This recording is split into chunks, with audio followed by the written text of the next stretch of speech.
If you care about this,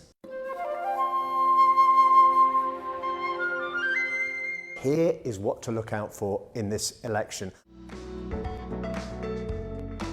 I promise. My vision. Our manifesto. Your choice.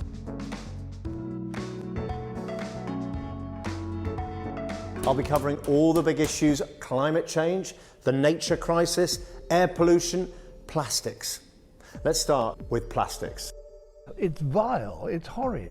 Plastics are damaging our countryside, our oceans, and they're hurting our wildlife. And what's more, less than half of UK waste goes to recycling. Look out for proposals to increase that recycling rate. But let's be honest, recycling alone is not going to solve the big one: climate change. You will hear a lot about climate change in this election because it's so important, but also because the politicians know we are so worried about it. How dare you!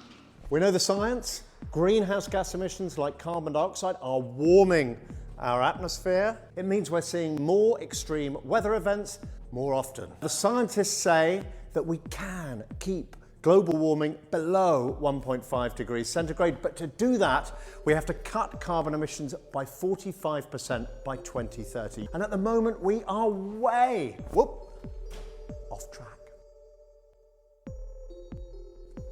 The key phrase here is net zero. Now, net zero means reducing the emissions from our homes, from transport, from farming, from industry as much as we possibly can. And those emissions we can't cut, offsetting them by planting trees or by capturing CO2 from the atmosphere and storing it indefinitely. Now, the UK government has made a legally binding commitment to reaching net zero by 2050. Some parties want to be there even sooner, 2045 or even 2030. But it is a really, really tough challenge. Here's what the UK government's independent advisors on climate, the Committee on Climate Change, says needs to be done.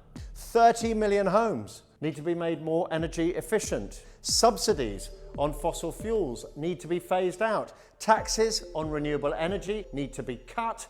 All petrol and diesel cars have to go. People who fly a lot need to pay extra taxes. So you need to be asking yourself, how are the parties going to do this? Are their timelines realistic? And, as always in politics, where's the cash coming from? The Committee on Climate Change reckons it's going to cost £20 billion a year.